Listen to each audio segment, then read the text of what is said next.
Bonjour à tous et à toutes, j'espère que vous allez bien. Donc je vous fais le corrigé de la fiche d'exercice sur les statistiques que vous avez donnée la semaine dernière. Comme ça, vous pourrez voir les éventuelles difficultés et les régler avant de faire la fiche que je vais vous donner cette semaine. Alors, on commence par le thème.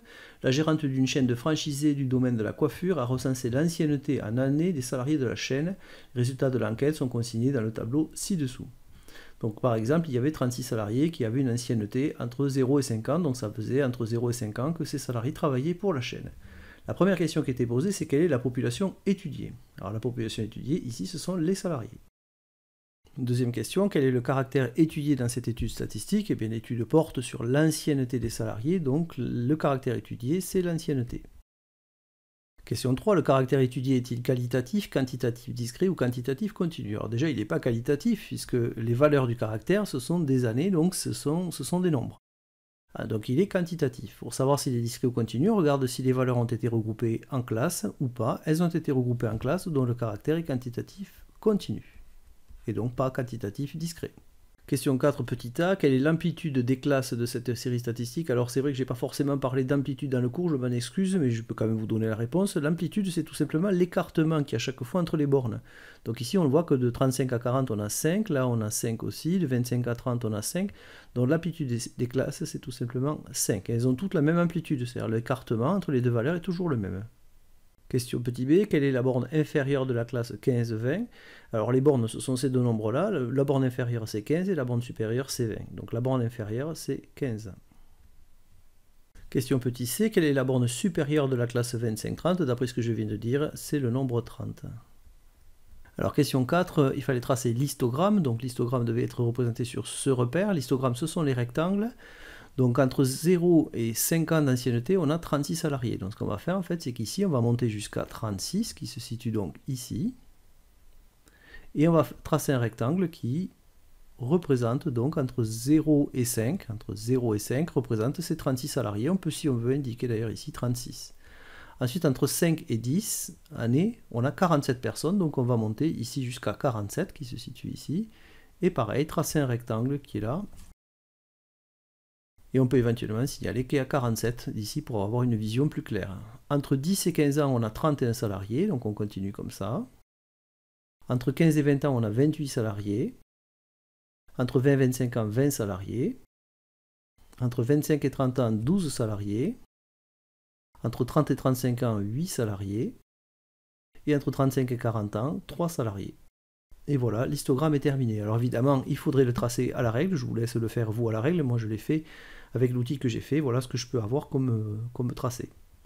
Question suivante. Combien de salariés ont au moins 25 ans d'ancienneté? Alors au moins 25 ans, ça veut dire au minimum 25 ans, c'est-à-dire ceux qui ont 25, 26, 27 et ainsi de suite, années d'ancienneté. Donc en fait, ceux qui ont au-delà de 25, ce sont les 12 qui sont ici, plus les 8 qui sont là, plus les 3 qui sont là. Donc on en a 12 plus 8 plus 3. Et ça fait donc 23 salariés qui ont au moins 25 ans d'ancienneté. Sixième question, combien de salariés ont moins de 10 ans d'ancienneté? Alors c'est pas au moins 10, mais c'est moins de 10, c'est-à-dire qu'il ne faut pas que ça dépasse 10. Et donc les salariés qui ont moins de 10, ce sont ceux-là, ceux qui ont entre 0 et 10 ici. Donc en fait, ce sont les 36 qui sont là, plus les 47 qui sont ici. Donc en fait, on en a 36 plus 47, ce qui fait 83 salariés qui ont moins de 10 ans. Donc ces deux questions, la question 5 et la question 6, c'était vraiment là pour faire la différence entre au moins machin et moins de machin. Question 7, compléter la colonne des fréquences. Alors la colonne des fréquences est ici, donc en fait on veut la fréquence qui est là. La fréquence qui est là, on va l'obtenir en divisant le nombre de salariés qui correspond par le total. Autrement dit, on va faire 36 divisé par 185, et si ça ne tombe pas juste, on arrondira 3 chiffres après la virgule. Ça fait 0,195 après avoir arrondi 3 chiffres après la virgule, donc on reporte 0,195 ici. Pour la seconde, on fait la même chose, mais on divise 47 par 185, donc on remplace 36 par 47. Donc 47 divisé par 185, ça fait 0,254. Et on reporte donc 0,254 ici. Et donc on va continuer, ici on va faire 31 divisé par 185, 28 divisé par 185 on mettra ici, 20 divisé par 185, et après on en fait le total. Au niveau du total, on tombe exactement sur 1. Alors c'est parfait puisque c'est ce qu'on voulait. Bon, parfois on tombe juste à côté de 1, mais il faut tomber relativement près. Bon, ici c'est vraiment parfait puisqu'on tombe pile sur 1. Question suivante, il s'agissait de compléter la colonne des fréquences en pourcentage. Alors une fois qu'on dispose des fréquences, c'est très facile, parce qu'en fait, il suffit de multiplier les fréquences par 100. Donc inutile de saisir la calculatrice, passer de la fréquence à la fréquence en pourcentage à multiplier par 100, ça revient simplement à décaler la virgule de 2 crans. Donc ici on a 19,5, 25,4, 16,8, 15,1, 10,8, 6,5, 4,3, 1,6 et le total fait pile 100%. On peut tomber juste à côté, mais on est suffisamment. Ici, on est tombé pile. Alors, la dernière question de l'exercice, je ne vous l'ai pas mise ici parce que j'avais assez peu de place pour vous montrer le diagramme circulaire. En fait, elle consistait à compléter la colonne des angles et à tracer le diagramme circulaire. Donc, déjà, on va compléter la colonne des angles. Alors, il faut savoir que le total des angles doit faire 360 degrés. Et pour calculer chaque angle, on va faire un petit calcul. Donc, on va prendre le nombre de salariés, on va le multiplier par 360 et on va diviser par 185. D'accord. Donc ici, par exemple, on va faire 36 fois 360 divisé par 185. Et on obtient 70,05. Et on va arrondir ici à l'unité près, c'est-à-dire à 70 degrés. On fait pareil ici, on fait 47 fois 360, ça ne change pas, divisé par le total qui est là, c'est-à-dire 185. En fait, si vous remarquez, vous avez la fréquence multipliée par 360 degrés, puisque un tour complet fait 360 degrés. Donc ici, on obtient 91,46 degrés, qu'on va arrondir à 91 degrés, reporté donc dans le tableau. Et pour les angles suivants, on fait la même chose, mais à la place de 36, 47, on met 31, 28, 20, et ainsi de suite.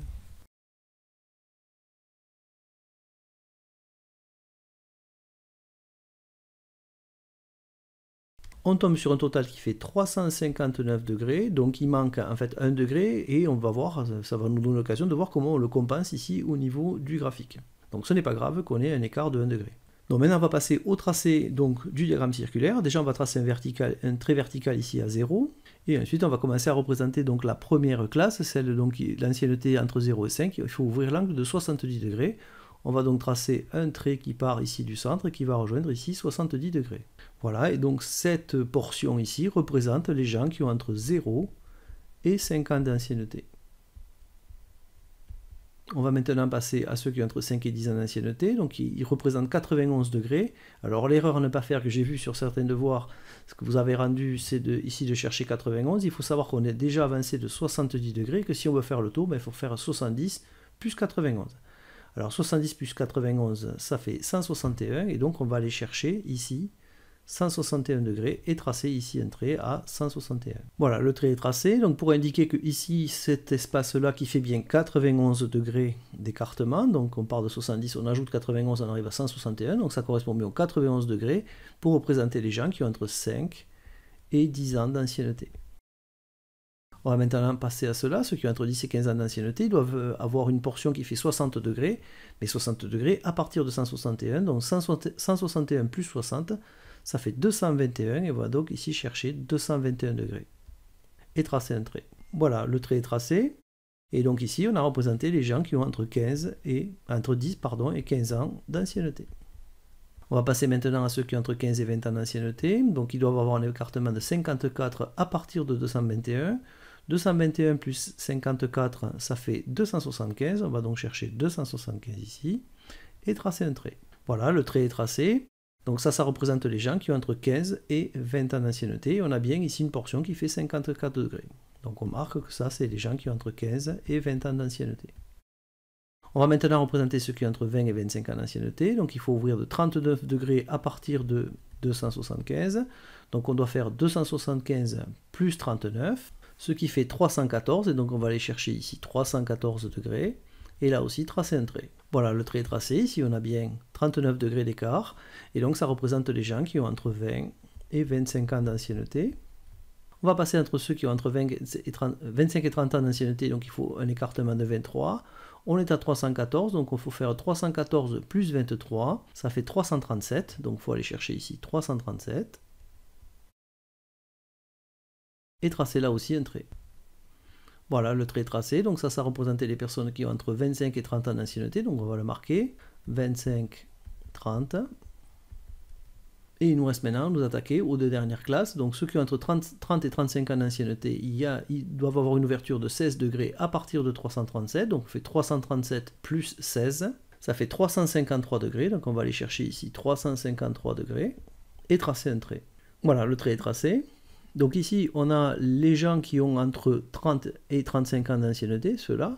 Alors là, ça va être un petit peu compliqué ici de renseigner la légende. Donc ce qu'on va faire, ce qu'on peut faire, c'est un petit trait comme ça. Et là, on met l'indication en dehors. On va mettre ici, on a les gens qui ont entre 30 et 35 ans d'ancienneté. Il nous reste la dernière classe, et là on ne la trace pas, parce que si je fais 253 plus 6, j'arrive à 259, et donc je ne vais pas retomber à 0, et donc en fait on considère que la dernière classe complète le dernier intervalle. Et là aussi on n'a pas la place d'écrire, donc on fait un petit trait comme ça, hop, pour indiquer que là nous avons les gens qui ont entre 35 et 40 ans d'ancienneté. Voilà, le diagramme circulaire est terminé. Si on veut plus de clarté, qu'on n'a pas envie de ces petits trucs qui dépassent, on peut faire une légende en couleur. Je vous avais montré à quoi ça ressemblait. Ou laisser la légende comme ça. Donc le fait d'écrire ici, c'est la légende. Et un diagramme circulaire sans légende n'a aucune signification. Voilà, là il est tracé.